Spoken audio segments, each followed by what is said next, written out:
भरत भूषण तिवारी, ये वो नाम है जो पिछले कई दिनों से बिहार ही नहीं बल्कि पूरे देश में सुर्खियों में है। भरत भूषण तिवारी ये वो नाम है जिसने पूरे बिहार को आंदोलित कर रखा है, बल्कि बिहार से इतर अन्य प्रदेशों के लोग भी इस नाम को लगातार रट रहे हैं, इस नाम पर चर्चा कर रहे हैं, इस नाम का जिक्र कर रहे हैं। आखिर कौन है भरत भूषण तिवारी? आखिर भरत भूषण तिवारी में ऐसा क्या खास था जिसके लिए हजारों लोग सड़कों पर उतर आए? आज के दौर में जब लोगों को अपने पड़ोस की भी सुध नहीं होती है, उनके पड़ोस में कौन रहता है इसका भी पता नहीं होता, तब आखिर इस भरत भूषण तिवारी में क्या खास था जिसके लिए लोग सड़कों पर आ गए, जिसके लिए लोगों ने सरकार और पुलिस प्रशासन के खिलाफ आवाज बुलंद कर दी? कुछ तो खास रहा होगा। इस युवक ने ऐसा क्या कर दिया जिसके लिए लोग इसके समर्थन में खड़े हो गए? आज उसी भरत भूषण तिवारी पर विस्तार से बात करेंगे, उनके बारे में बताएंगे।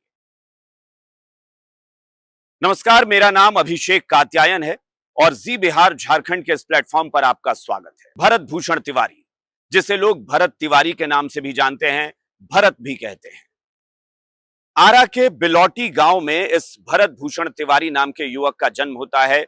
यह भरत भूषण तिवारी वहीं रहता है और पहली बार 16 जून की वो तारीख थी, यानी अभी से लगभग 11 दिन पहले 16 जून की यह तारीख थी जिस दिन पहली बार भरत भूषण तिवारी का नाम लोगों ने जाना था। अचानक से एक वीडियो वायरल होता है और वीडियो में दिखता है कि यह भरत भूषण तिवारी नाम का एक युवक घर में बैठकर पुलिस वालों को धमकी दे रहा है, पुलिस वालों को पिस्तौल दिखा रहा है, पुलिस वालों पर अपनी नाराजगी जाहिर कर रहा है। और यह वीडियो जब वायरल होता है तो लोगों को लगता है कि भरत भूषण तिवारी कोई मनचला है, कोई ऐसा युवक है जो बिगड़ा हुआ है और वो पुलिस वालों के खिलाफ अनाप शनाप बोल रहा है। लेकिन लोग इसके बारे में बहुत ज्यादा कुछ जानते उससे पहले 17 जून को, यानी एक दिन बाद, एक और दूसरा वीडियो सामने आता है और यह वीडियो था बिहार की सरकार की तरफ से बिहार के मुख्यमंत्री सम्राट चौधरी का। बिहार के मुख्यमंत्री एक मंच से कार्यक्रम के दौरान यह बात कहते हैं कि आरा के बिलौटी गांव के जिस युवक ने पुलिस वालों को धमकी दी थी, उन्हें पिस्तौल दिखाई थी, वो युवक पुलिस की गिरफ्त में आ चुका है। वो युवक विक्षिप्त है। और जब जाहिर तौर पर बिहार की सरकार की तरफ से, बिहार के मुख्यमंत्री की तरफ से यह बयान आता है कि युवक विक्षिप्त है, तो लोगों को लगता है कि यानी वो युवक जो है वो मानसिक तौर पर बीमार था और इसी वजह से, उसी मानसिक बीमारी की वजह से वो पुलिस वालों के साथ अनाप शनाप व्यवहार कर रहा था, पुलिस को धमकी दे रहा था और पुलिस ने उसे गिरफ्तार कर लिया है। मुख्यमंत्री ये तक कहते हैं कि सरकार उस युवक का इलाज करवाएगी, उसे मानसिक आरोग्य में अस्पताल में उसे भर्ती कराया जाएगा, वहां उसका इलाज करवाया जाएगा। तो जाहिर तौर पर लोग इस चैप्टर को यहीं पर क्लोज समझते हैं और उन्हें लगता है कि अब चैप्टर बंद हो चुका है। लेकिन यह चैप्टर क्लोज नहीं था, बल्कि यहां से एक नए अध्याय की शुरुआत थी, एक नए आंदोलन का आगाज था।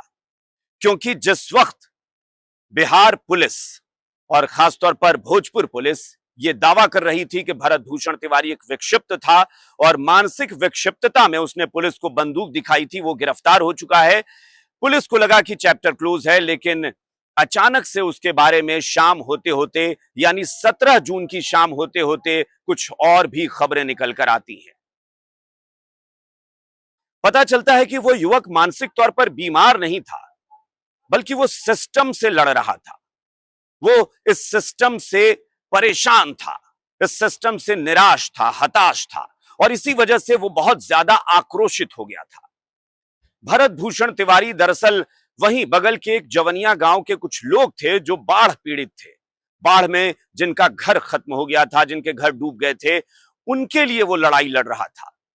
और पता चलता है जब भरत भूषण तिवारी के सोशल मीडिया को लोग खंगालते हैं तो देखते हैं कि ऐसे कई वीडियो सोशल मीडिया पर पड़े हुए हैं जिसमें भरत भूषण तिवारी एक सामाजिक कार्यकर्ता के तौर पर काम करता नजर आता है।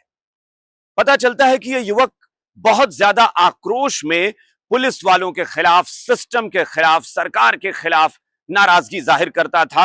और हां, उसके शब्द बेहद कड़वे थे। वो बहुत सारे ऐसे शब्दों का प्रयोग करता था जिसे आमतौर पर सभ्य नहीं माना जाता, माना जाता है कि ये ठीक नहीं है। वो गालियां देता था, वो अपना गुस्सा जाहिर करता था, वो मारने की धमकी देता था।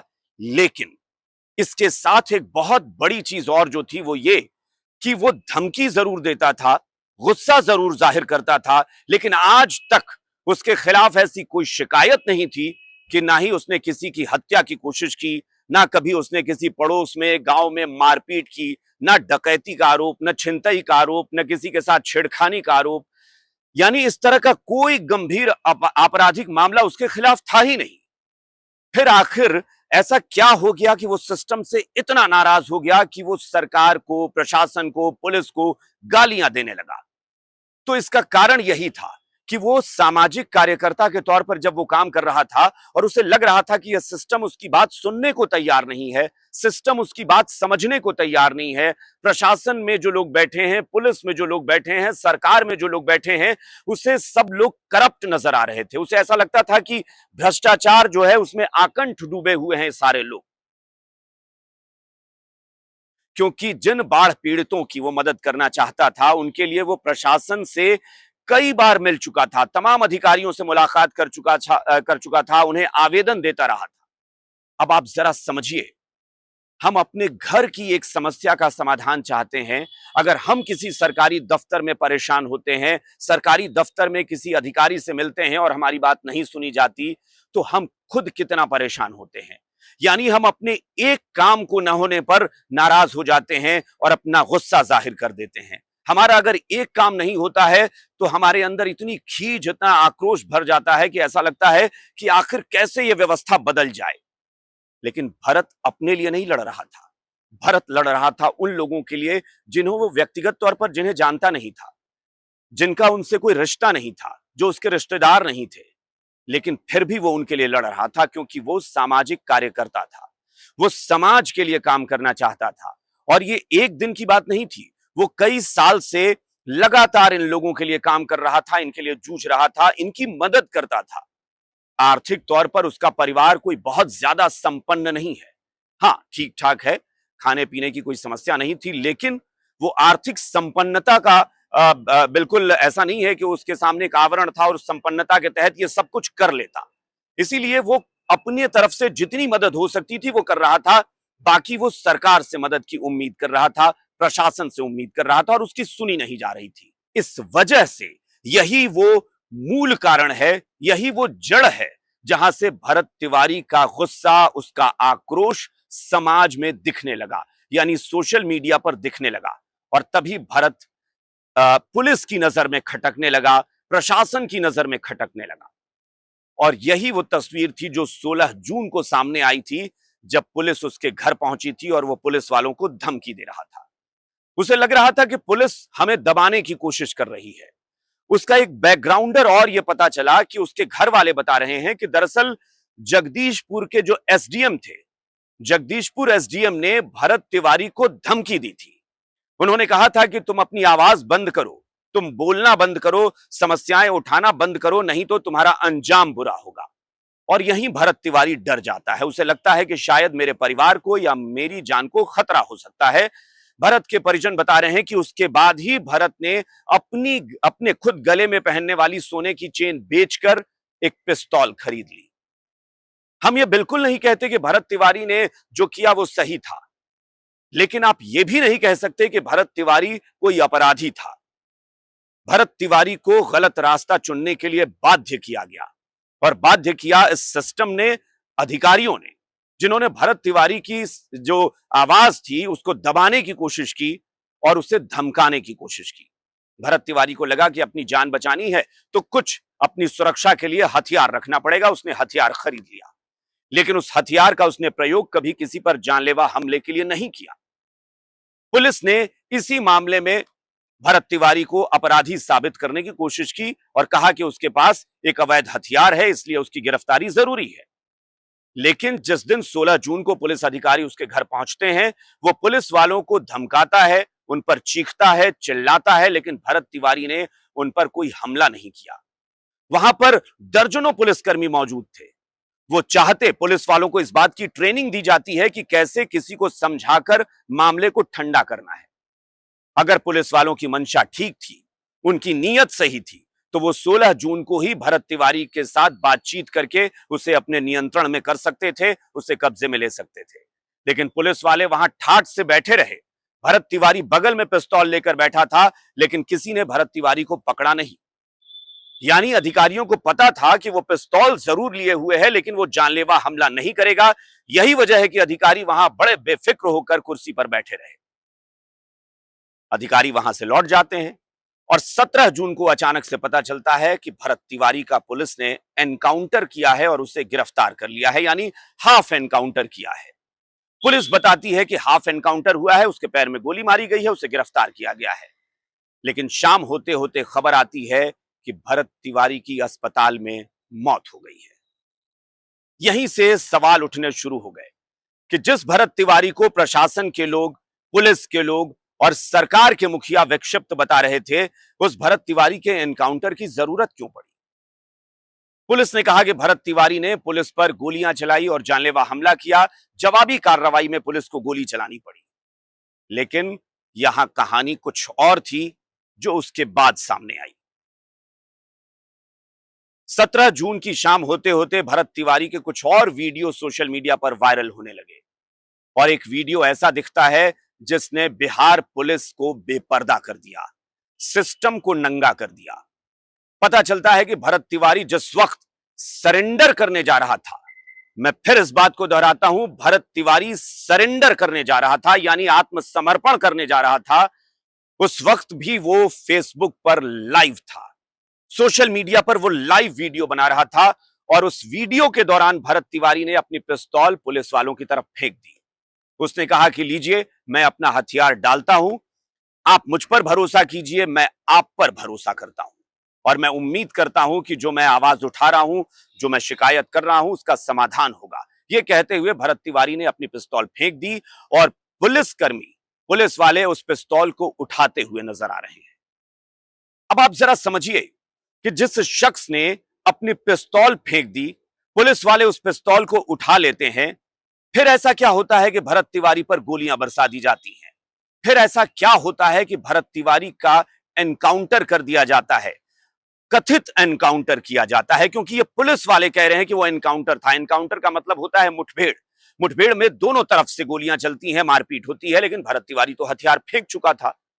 फिर क्या एक तरफा पुलिस ने गोलियां चलाई? क्या पुलिस वालों ने सोच समझकर भरत तिवारी की हत्या कर दी? क्या पुलिस वालों ने, प्रशासन वालों ने तय कर लिया था कि भरत तिवारी को मार देना है?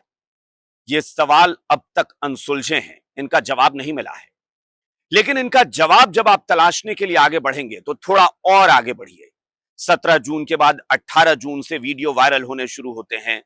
सवाल पूछे जाते हैं सरकार से, पुलिस से, प्रशासन से कि भरत तिवारी का एनकाउंटर तब क्यों किया गया जब उसने सरेंडर कर दिया था, जब उसने हथियार फेंक दिया था, तब पुलिस ने उस पर गोलियां क्यों चलाई? इसका जवाब पुलिसकर्मियों के पास नहीं था। आनन फानन में 2 दिन जब बीत जाते हैं, तब कहा जाता है कि भरत तिवारी को जिन लोगों ने गोली मारी है उन पर कार्रवाई होगी और 20 जून को, यानी 17 जून को कथित एनकाउंटर के बाद 3 दिन बाद 20 जून को बिहार के मुख्यमंत्री न्यायिक जांच कराने की घोषणा कर देते हैं। यानी जब सरकार पर दबाव बनता है, जब आप ये कह सकते हैं कि किरकिरी हो जाती है, पूरा छीछा लेदर हो जाता है, तब लगता है प्रशासन को कि अब तो मामला बिगड़ चुका है, अब तो जनता आंदोलित हो गई है, जनता सड़कों पर उतर आई है। क्योंकि भरत तिवारी की लाश, जब भरत तिवारी की डेड बॉडी मिलती है, उसके बाद लोग उसे लेकर सड़क पर आ जाते हैं, आंदोलन करने लगते हैं। उस दौरान भी पुलिस का रवैया बिल्कुल ऐसा नहीं था कि वो आंदोलन को दबाएं और उसे शांति से हैंडल करें। उस वक्त भी पुलिस की जो तस्वीर, जो वीडियो आता है, वो साफ तौर पर बताता है कि पुलिस तब भी आक्रोश में थी। पुलिस बदले की भावना से काम करती नजर आ रही थी। पुलिस ने उस दौरान भी ग्रामीणों पर फायरिंग करने की, गोली चलाने की धमकी दी और वहां लोग चिल्ला रहे हैं कि गोलियां मत चलाइएगा, प्लीज गोली मत चलाइएगा। इसका मतलब है कि पुलिस जिस तरीके से काम कर रही थी, उसे कतई सही नहीं कहा जा सकता। उसे यह कहा जा सकता है कि खाकी वाले उस वक्त कानून के रक्षक नहीं, भक्षक की भूमिका निभा रहे थे। उन्हें भीड़ को नियंत्रित करना नहीं आता, शायद उन्हें भीड़ से बात करने की कोशिश करनी नहीं आती, बल्कि उन्हें भीड़ को भड़काना आता है, गोलियां चलाना आता है। यह साफ तौर पर प्रतीत हो रहा था। उसके बाद आंदोलन बढ़ता है और न्यायिक जांच का ऐलान होता है। न्यायिक जांच की घोषणा होती है तो लगता है कि बहुत जल्द कमीशन बना दिया जाएगा, आयोग का गठन होगा और जांच शुरू हो जाएगी, लेकिन वो तुरंत नहीं होता है। एक दो दिन मामला और बीतता है और उसके बाद जब वहां महापंचायत बुलाने की बात होती है कि बिलौटी गांव में महापंचायत बुलाई जाएगी, महापंचायत की घोषणा होती है, हजारों लोग वहां इकट्ठा होते हैं और वो सिर्फ बिहार के लोग नहीं थे, उत्तर प्रदेश से, राजस्थान से, मध्य प्रदेश से, तेलंगाना से, हर जगह से लोग पहुंचते हैं।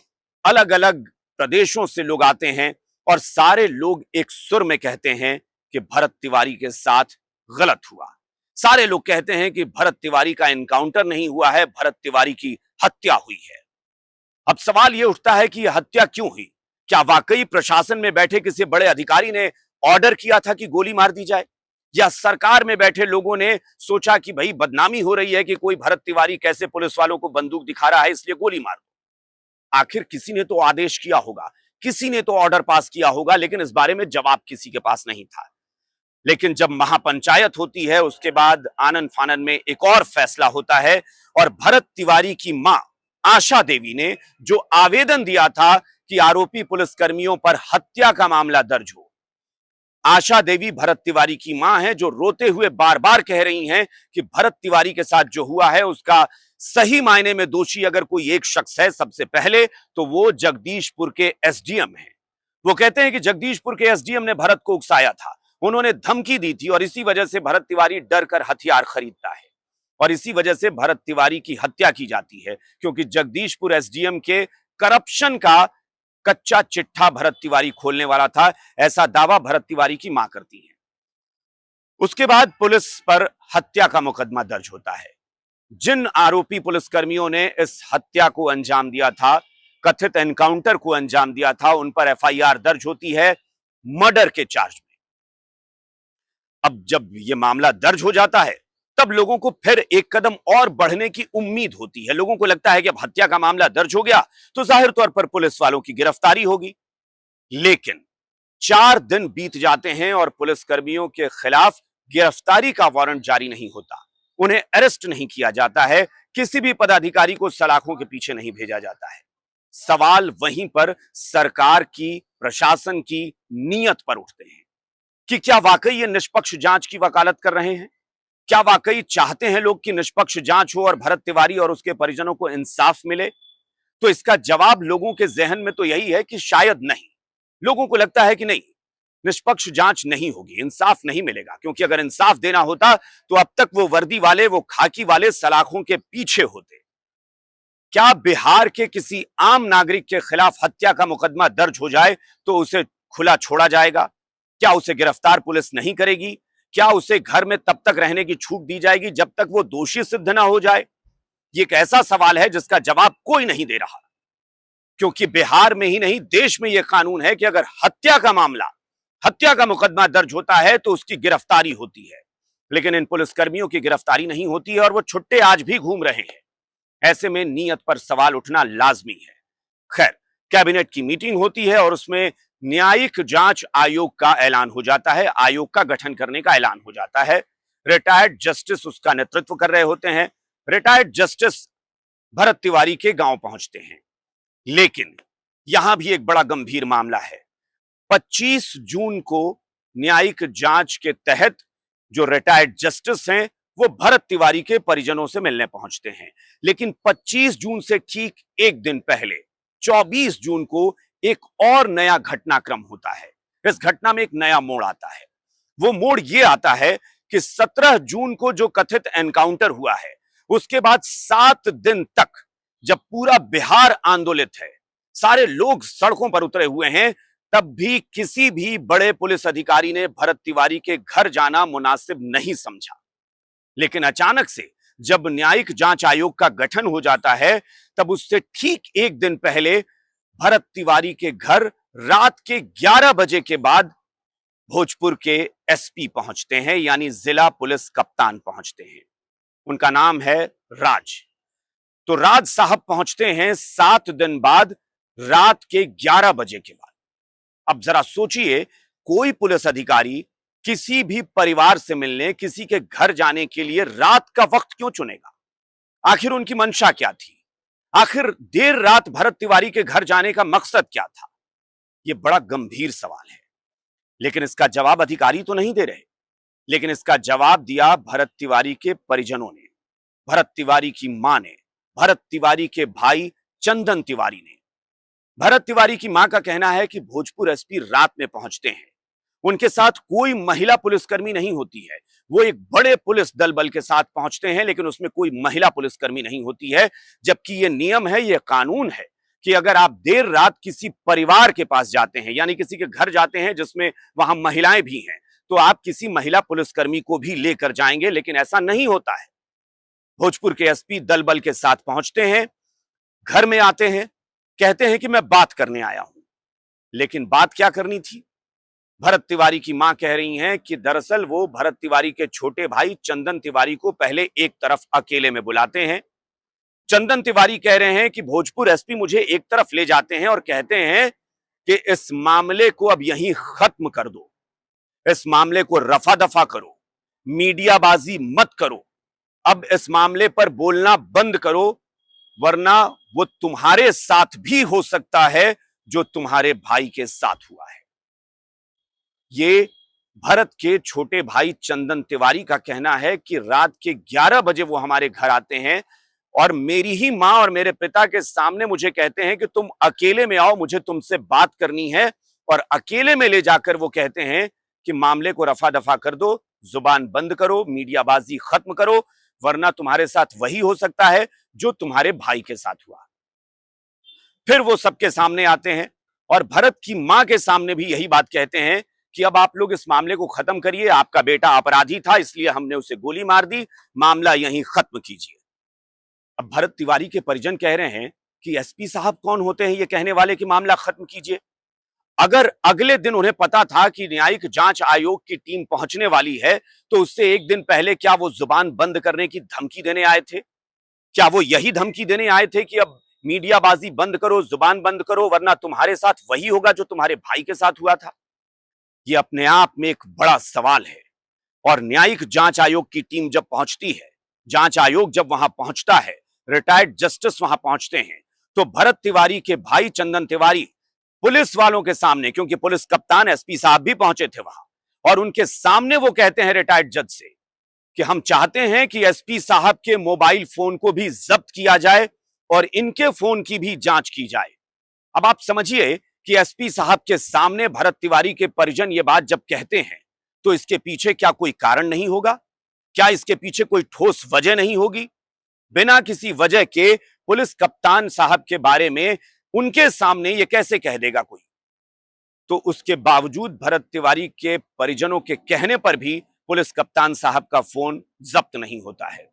और लगातार परिजन चीख चीख कर कह रहे हैं कि भोजपुर के एसपी और जगदीशपुर एसडीएम को जांच के दायरे में लाया जाए, उनके फोन जब्त किए जाएं, उन पर भी एफआईआर दर्ज की जाए और उनके खिलाफ भी मुकदमा चले। एसपी साहब का फोन जब्त नहीं होता है, जगदीशपुर के एसडीएम को जांच के दायरे में नहीं लाया जाता है। ये बहुत सारे ऐसे सवाल हैं जो अनसुलझे हैं कि आखिर सरकार किसी को बचाना चाहती है, या सरकार को लगता है कि अगर पुलिस के कप्तान यानी एसपी साहब और एसडीएम जैसे बड़े अधिकारी इस जांच के दायरे में आ गए और वो कहीं कटघरे में आ गए तो सरकार की किरकिरी हो जाएगी। आपने तमाम अधिकारियों को या पुलिसकर्मियों को सस्पेंड कर दिया, लेकिन जगदीशपुर के एसडीएम के खिलाफ कार्रवाई क्यों नहीं आपने की? आपने भोजपुर एसपी के खिलाफ कार्रवाई क्यों नहीं की? यह सवाल अब भी बना हुआ है। तो इन सवालों के जवाब लगातार मीडिया के जरिए हम भी उठा रहे हैं, आम जनता भी उठा रही है, सोशल मीडिया पर तमाम लोग एक्टिव होकर ये बातें रख रहे हैं, और हम सब उस जवाब की तलाश कर रहे हैं कि निष्पक्ष जांच हो, भरत तिवारी को इंसाफ मिले, उसके परिवार वालों को इंसाफ मिले, और दोबारा ऐसी घटना कभी ना हो कि जब किसी निहत्थे पर पुलिस वाले फायरिंग करके उसे मौत की नींद सुला दें। दोबारा ऐसे भरत तिवारी कहीं भी नजर ना आए जिनको पुलिस एनकाउंटर के बहाने मार गिराए धोखे से। भरत तिवारी न्याय की लड़ाई लड़ रहा था, भरत तिवारी लोगों के लिए न्याय मांग रहा था, भरत तिवारी सामाजिक कार्यकर्ता के तौर पर काम कर रहा था, लेकिन उसका अंजाम ऐसा हुआ जिसकी कल्पना किसी ने नहीं की थी। इसके अलावा मैं एक बात और आप लोगों से कहना चाहूंगा, जो लोग भी इस वीडियो को देख रहे हैं, कि ये जो सियासी लोग हैं, क्योंकि इस वक्त बहुत सारे नेता, बहुत सारे राजनीतिक दल, पार्टियां जो हैं वो भी आवाज उठा रही हैं, लेकिन कुछ लोग इसमें सियासी रोटी भी सेक रहे हैं। बहुत सारे लोग ये कह रहे हैं कि भरत तिवारी के लिए आवाज इसलिए उठ रही है क्योंकि जातिवादी मानसिकता वाले लोग भरत तिवारी के इंसाफ की मांग कर रहे हैं, क्योंकि वो एक जाति विशेष से, ब्राह्मण जाति से ताल्लुक रखता था। लोग ये तक कह रहे हैं कि अगर वो कोई पिछड़ा, अति पिछड़ा, दलित या अल्पसंख्यक मुसलमान होता तो उसके लिए आवाज नहीं उठती। मैं आप लोगों से कहूंगा कि इन नेताओं की बातों में आकर इस समाज को मत बांटिए, क्योंकि अगर आम लोग जो इन नेताओं के समर्थक हैं, जो इन पार्टियों के फॉलोअर्स हैं, वो कृपा करके इसका ध्यान रखें कि इन नेताओं की बात में आकर समाज को मत बांटे। और आप भी ये मत समझिएगा कि भरत तिवारी की आवाज सिर्फ वही लोग उठा रहे हैं जो उनकी बिरादरी के हैं। भरत तिवारी की आवाज पूरा समाज उठा रहा है, पूरा प्रदेश और पूरा देश उठा रहा है।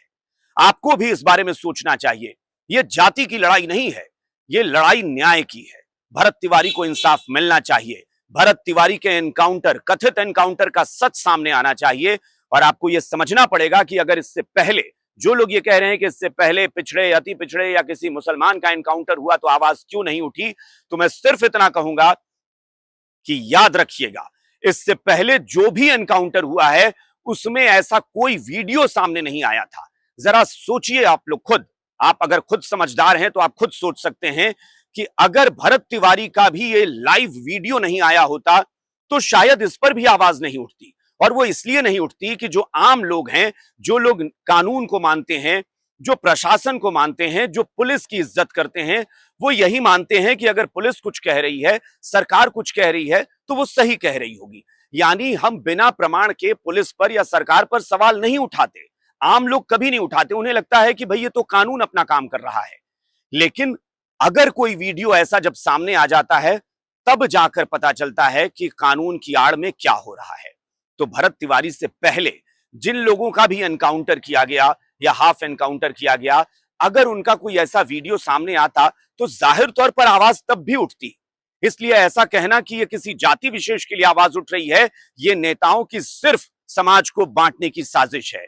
भरत तिवारी होता, भरत यादव होता, भरत पासवान होता, भरत श्रीवास्तव होता, भरत कुशवाहा होता, भरत सिंह होता या कोई भी व्यक्ति होता, आवाज उठती और तब उठती जब ऐसा कोई प्रमाण मिल जाता, जब पता चल जाता कि पुलिस ने धोखे से भरत को मारा है।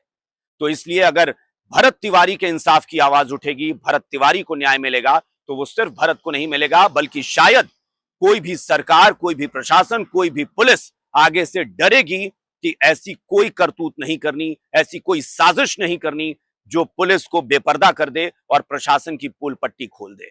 इसलिए हम सब यही चाहते हैं कि भरत तिवारी के मामले में निष्पक्ष जांच हो, भरत तिवारी को इंसाफ मिले। मुझे लगता है कि आप सब भी यही चाहेंगे कि भरत को न्याय मिले।